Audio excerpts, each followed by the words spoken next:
Assalamualaikum warahmatullahi wabarakatuh. Alhamdulillahilladzi hadana li hadza wa ma kunna linahtadiya laula an Allah. Asyhadu an la ilaha illallah wa asyhadu anna Muhammadar Rasulullah. La nabiyya ba'da. Pertama kali kita ucapkan kehadiran Allah Subhanahu wa taala yang telah melimpahkan rahmat dan karunia-Nya sehingga saya dapat menyelesaikan tugas presentasi. Salawat bersalam tidak marilah kita hadirkan buat junjungan kita yakni Nabi besar Muhammad Sallallahu Alaihi Wasallam telah membawa kita dari alam jahiliyah sampai alam yang terang benderang yang mana saat ini kita rasakan. Dan saya hormati dosen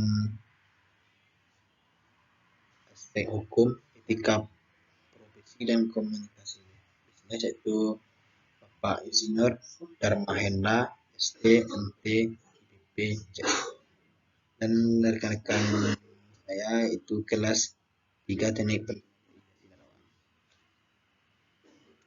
untuk tindak kepanjangan kalimah saya akan memperkenalkan diri. Perkenalkan, nama saya Irawan, nomor BP 2011-03-2009, kelas 3 teknik perencanaan irigasi daerah.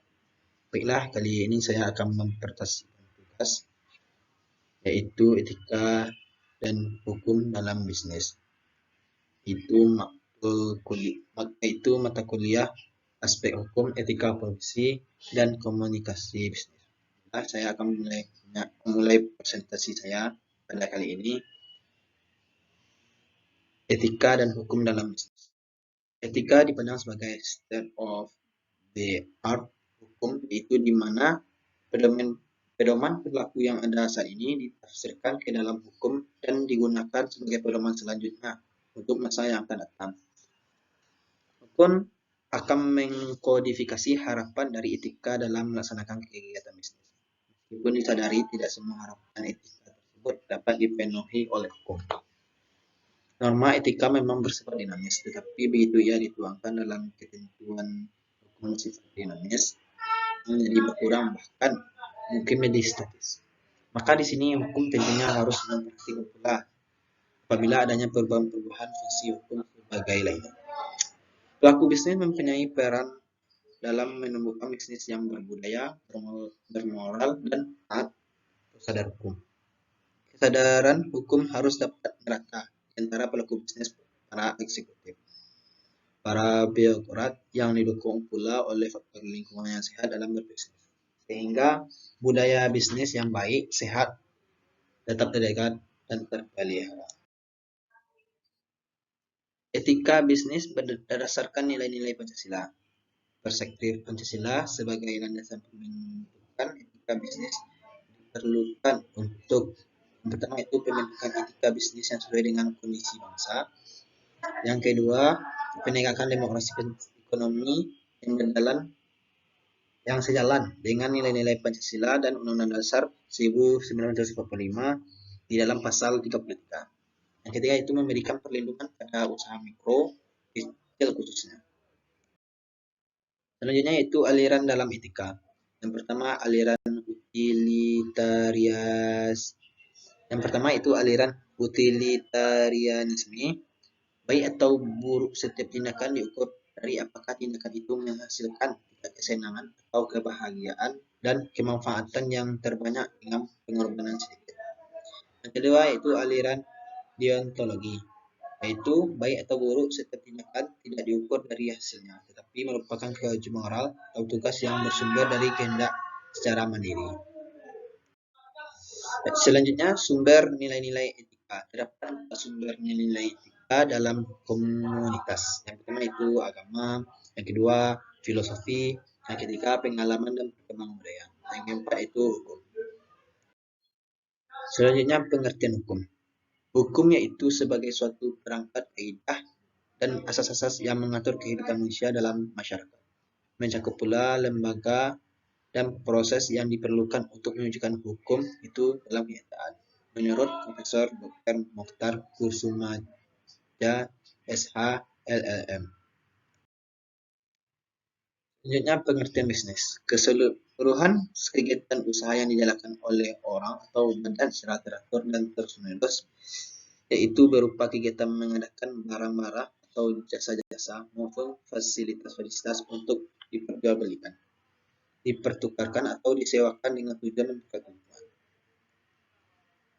Dalam upaya memperoleh keuntungan atau laba tersebut, tentu perlu adanya rambu-rambu pengatur agar tidak menghalalkan segala cara demi mencapai tujuan bisnis tersebut, maka diperlukan hukum.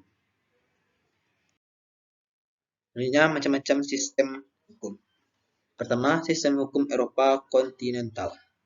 Menurut sistem Eropa kontinental, hukum memperoleh kekuatan mengikat karena diwujudkan dalam peraturan-peraturan yang berbentuk undang-undang dan tersusun secara sistematik di dalam kodifikasi atau komplikasi tertentu. Hukum adalah undang-undang. Tujuan dari sistem hukum ini adalah untuk menjamin kepastian hukum diatur oleh peraturan tersebut. Penerapan sistem hukum kontinental sangat berpengaruh di Indonesia, yang menyerahkan atau berlakunya aliran paham positifnya. Yang kedua yaitu sistem hukum Anglo-Saxon atau Anglo-Amerika. Sumber hukumnya merupakan putusan hakim atau pengadilan. Kebiasaan-kebiasaan dan peraturan tertulis, undang-undang, dan peraturan administrasi negara diakui yang pada umumnya bersumber dari putusan pengadilan. Hakim mempunyai wewenang yang sangat luas untuk menafsirkan peraturan hukum yang berlaku, sering disebut sebagai case law. Yang ketiga yaitu sistem hukum adat, bersumber pada peraturan hukum tidak tertulis yang tumbuh berkembang dan dipertahankan dengan kesadaran hukum masyarakat, merupakan pencerminan kehidupan masyarakat. Contohnya hukum agraria. Yang keempat itu sistem hukum Islam. Selanjutnya, kaidah atau norma dalam kehidupan masyarakat. Itu kaidah agama, kaidah kesusilaan, kaidah kesopanan, dan kaidah. Selanjutnya, pengertian hukum bisnis. Yang pertama, seperangkat kaidah-kaidah hukum yang diadakan untuk mengatur serta menyelesaikan persoalan-persoalan yang timbul dalam aktivitas antar manusia, khususnya dalam bidang perdagangan. Yang kedua itu serangkaian peraturan yang berkaitan secara langsung maupun tidak langsung dengan urusan-urusan perusahaan dalam menjalankan roda perekonomian. Hukum sebagai salah satu sarana atau alat pengawasan yang efektif untuk mengendalikan praktik bisnis yang tidak sehat. Sebab hukum menetapkan secara tegas apa yang harus dilakukan atau tidak boleh dilakukan, serta bentuknya yang tertulis memberi rasa aman bagi para pelaku bisnis. Karena apabila tidak jadi pelanggaran, sanksinya jelas. Bisnis tidak bisa lepas dari faktor hukum, tetapi hukum saja belum cukup untuk mengatur bisnis. Dan dalam hal ini pula didukung faktor lain seperti etika. Bahkan pada taraf normatif, etika mendahului hukum. Mematuhi hukum dalam bisnis adalah suatu keharusan. Etika bisnis mendasari terbentuknya hukum substantif, bukan sebaliknya hukum yang membentuk etika bisnis.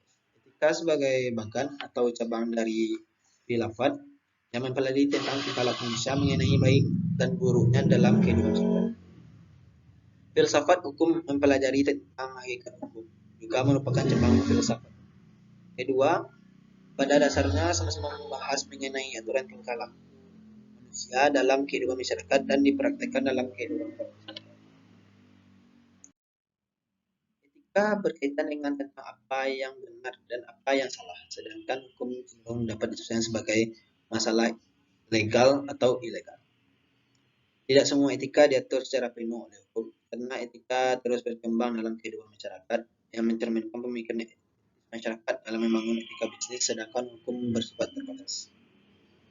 Namun demikian, hukum harus dapat mengkodifikasikan harapan dari etika, meskipun disadari bahwa tidak semua harapan etika tersebut dapat dipenuhi seluruhnya oleh hukum. Pembangunan kultur bisnis yang sehat idealnya dimulai dari perumusan kembali etika dasar yang digunakan sebagai norma perilaku sebelum aturan atau norma perilaku dibuat dan dilaksanakan. Norma atau aturan etika bisnis tersebut kemudian diwujudkan dalam bentuk hukum. Dalam hal ini, etika dapat dipandang sebagai state of the art hukum, yaitu merupakan pedoman perilaku yang ditafsirkan ke dalam hukum sebagai pedoman atau peraturan yang benar. Pada dasarnya, norma bersifat dinamis, begitu dituangkan dalam hukum sifat dinamisnya menjadi berkurang dan akan mungkin statis. Selanjutnya, pemahaman bidang hukum. Pemahaman bidang hukum penting bagi seorang pengusaha, antara lain yaitu pertama, keberadaan hukum atau undang-undang yang berhubungan dengan usahanya atau kegiatan bisnis. Yang kedua itu hak dan kewajiban yang ditimbulkan oleh keberadaan hukum atau undang-undang yang bersangkutan. Yang ketiga itu sanksi yang akan terjadi terhadap pelanggaran hukum yang bersangkutan.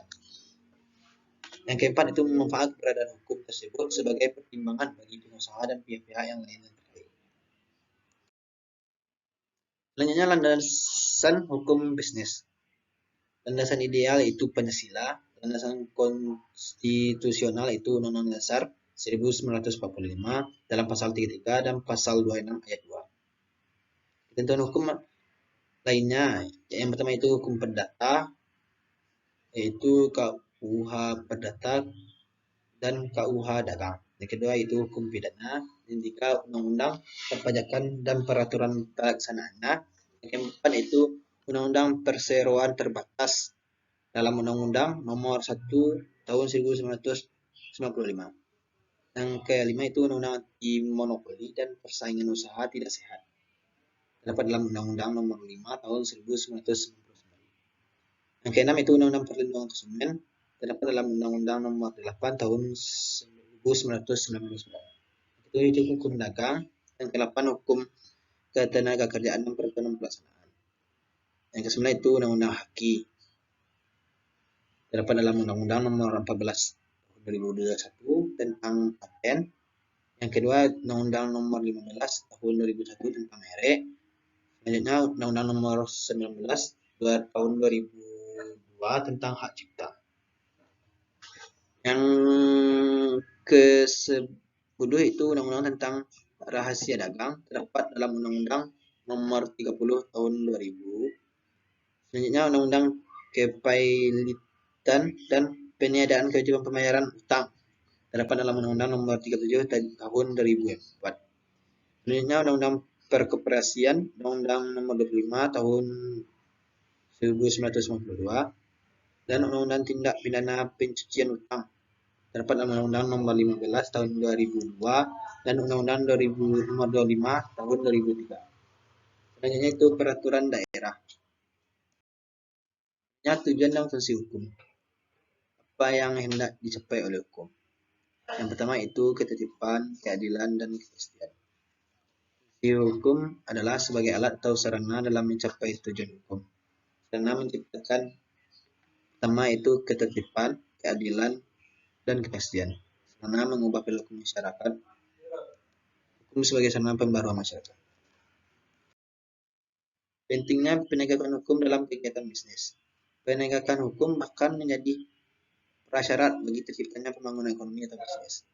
Cara mengetahui dan menerapkan hukum. Yang pertama, hukum dalam bisnis adalah keharusan. Hukum adalah rambu-rambu dan merupakan alat pengawas agar dapat mencegah praktik bisnis tidak sehat yang bisa merugikan pihak yang terkait dalam bisnis. Fungsi hukum yang pertama itu sosial kontrol. Dalam hal ini hukum untuk menjaga agar masyarakat ada dalam pola-pola tingkah laku yang telah diterima oleh masyarakat. Itu social engineering. Dalam hal ini hukum sebagai alat untuk melakukan perubahan dan pembaruan masyarakat melalui peraturan perundang-undangan. Kegiatan bisnis tidak lepas dari faktor hukum dan rambu-rambu hukum selain rambu-rambu etika bisnis. Perlunya pemahaman hukum agar terlindung dari praktik bisnis curang. Yang pertama itu sadar bahwa Indonesia adalah negara hukum dan di mata hukum manusia itu sama. Artinya tidak ada pengecualian. Yang kedua itu memperhatikan pemberitaan media massa tentang RUU pembahasan di DPR dengan pihak-pihak yang berkepentingan hingga disahkan sebagai undang-undang yang ditandatangani oleh Presiden dan dimasukkan dalam lembaga negara. Yang ketiga itu undang-undang yang sudah disahkan saja tidak cukup. Dalam pelaksanaannya akan diikuti dengan keluarkannya peraturan pemerintah.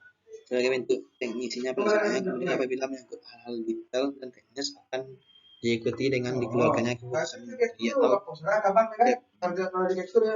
yang keempat itu mengetahui beberapa undang-undang yang berhubungan dengan masalah bisnis, misalnya dengan cara membaca buku-buku, majalah, atau koran yang memaparkan undang-undang atau peraturan pemerintah pusat.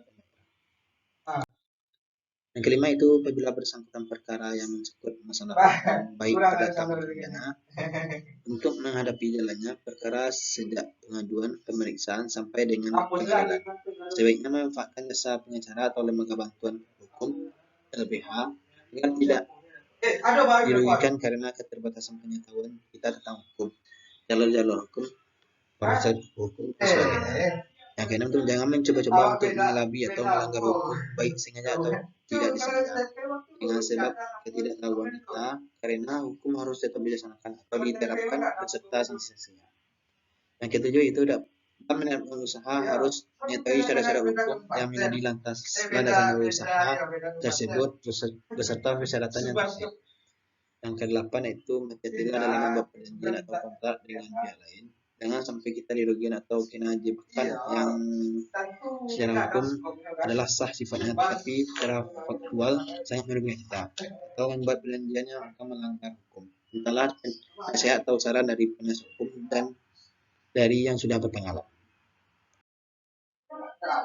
Yang kesembilan itu menjadi anggota asosiasi dagang atau perusahaan sejenis yang banyak manfaatnya bagi perlindungan manajemen usaha, misalnya Inkindo, Abensi, Agli, ASEPI, dan sebagainya.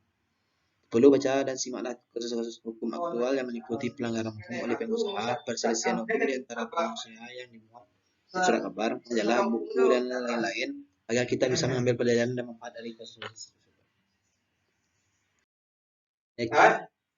Yang selanjutnya itu subjek dan objek hukum. Subjek hukum adalah setiap pendukung hak dan kewajiban mempunyai kewenangan hukum. Yang kedua itu subjek hukum terdiri dari manusia, dan yang kedua itu badan hukum. Objek hukum adalah segala sesuatu yang mempengaruhi subjek hukum, mempunyai nilai ekonomis dan dapat dikuasai. Objek hukum benda dalam objek hukum dan lembaga penjaminan dan peralihan hak.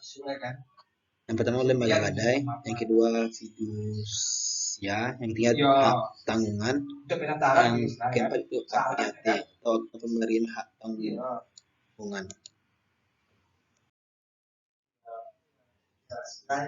Yang selanjutnya itu hukum perikatan. Pengertian perikatan adalah hubungan hukum antara dua pihak. Pihak yang satu berhak atas prestasi dan pihak lainnya wajib memenuhi prestasi tersebut. Unsur-unsur perikatan.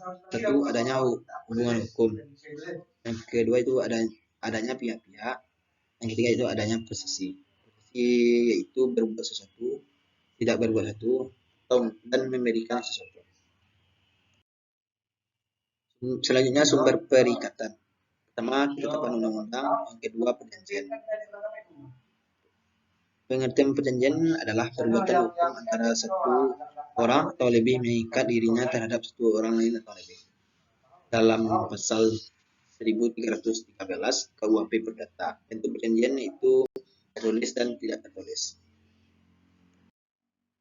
Selanjutnya asas perjanjian. Yang pertama asas kebebasan berkontrak dalam pasal 1338 KUHP. Yang kedua itu asas konsensualisme. Yang ketiga asas fakta servenda atau asas kepastian hukum. Yang keempat itu asas kekuatan mengikat. Yang kelima itu asas kepastian hukum. Ya, selanjutnya asas moral. 7 asas kebiasaan, asas kepatutan. Yang 9 asas keseimbangan. Yang ke-10 itu asas kepercayaan. Yang ke-11 itu asas etikat baik. Syarat-syarat sahnya perjanjian berdasarkan pasal 1310 KUH Perdata. Satu itu adanya kata sepakat dari pihak-pihak. Yang kedua, pihak-pihak dinyatakan cakap hukum. Yang ketiga, objek yang tertentu. Yang keempat, adanya sebab yang dihalalkan. 1 dan 2 merupakan syarat subjektif, 3 dan 4 merupakan syarat objektif. Macam-macam perjanjian. Pertama itu perjanjian konsensus, yang kedua perjanjian formal, ketiga perjanjian diam. Perjanjian yang diatur dalam KUH Perdata, pertama perjanjian jual beli, kedua perjanjian sewa menyewa, ketiga perjanjian borongan, yang keempat perjanjian kuasa, yang kelima perjanjian perburuhan, yang keenam perjanjian pinjam menyumbang. Perjanjian yang diatur di luar KUH Perdata yaitu pertama perjanjian sewa beli atau leasing, yang kedua yaitu perjanjian joint venture, yang ketiga perjanjian waralaba, dan perjanjian lain-lainnya. Selanjutnya perjanjian baku atau standar kontrak adalah perjanjian yang isinya dibuat atau disusun secara sepihak. Jadi perjanjian baku yang pertama, isi perjanjian dibuat atau ditentukan secara sepihak oleh kreditur yang institusinya relatif kuat. Yang kedua yaitu debitur tidak turut dalam menentukan substansi kontrak. Yang ketiga itu debitur cenderung untuk menerima isi kontrak karena kebutuhan. Yang keempat itu dibuat secara tertulis. Yang kelima itu format dipersiapkan terlebih dahulu isi dan formatnya. Contoh perjanjian baku itu perjanjian kredit, negosiasi, dan lain-lain. Selanjutnya one prestasi dan force majeure. One prestasi itu perbuatan ingkar janji. Untuk one prestasi pertama tidak melakukan apa yang telah disanggupinya. Yang kedua itu melaksanakan isi perjanjian tapi tidak sebagaimana mestinya. Yang ketiga itu melaksanakan perjanjian tidak terlambat tetapi terlambat. Yang ketiga saya ulangi. Yang ketiga itu melaksanakan perjanjian tetapi terlambat. Yang keempat itu melakukan yang ternyata tidak boleh dilakukan. Penetapan one prestasi dengan cara somasi. Selanjutnya force majeure atau overmatch adalah suatu kegiatan darurat. Debitur tidak dapat melaksanakan perjanjian yang disebabkan bukan kesalahan debitur. Yang kedua itu akibat hukum dari force majeure timbul risiko yaitu kerugian yang disebabkan adanya kejadian di luar kesalahan salah satu pihak. Siapa yang bertanggung jawab terhadap risiko itu? Tanggung jawab risiko teori objektif dan teori subjektif. Selanjutnya tanggung jawab sosial perusahaan. Tanggung jawab sosial perusahaan atau corporate social responsibility atau CSR merupakan komitmen usaha untuk bertindak secara etis, beroperasi secara ilegal, dan kontribusi untuk meningkatkan ekonomi perusahaan bersama dengan peningkatan kualitas hidup dari karyawan dan keluarganya, komunitas lokal, dan komunitas secara lebih luas.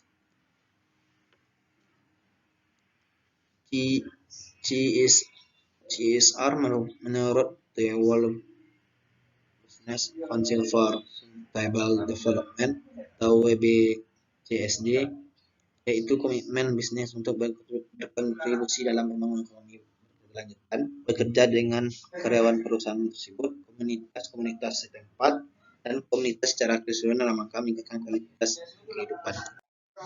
CSR merupakan peningkatan kualitas kehidupan mempunyai arti adanya kemampuan manusia sebagai individu anggota komunitas untuk anggota menanggapi keadaan sosial yang ada dan dapat menikmati serta memanfaatkan lingkungan hidup termasuk perubahan-perubahan yang ada sekaligus merupakan cara perusahaan mengatur proses usaha untuk memproduksi dampak positif pada komunitas. Proses penting dalam pengaturan biaya yang dikeluarkan dari keuntungan kegiatan bisnis dari stakeholder baik secara internal maupun eksternal. Pengaturan umum anggota-anggota komunitas yang selanjutnya. Mungkin itu yang dapat saya presentasikan pada tugas hari ini. Kalau ada kata-kata yang salah, saya mohon maaf. Saya ucapkan terima kasih telah memperhatikan presentasi. Mungkin hanya itu yang dapat saya presentasikan pada kali ini. Kalau ada kata-kata saya salah, saya mohon maaf. Assalamualaikum warahmatullahi wabarakatuh.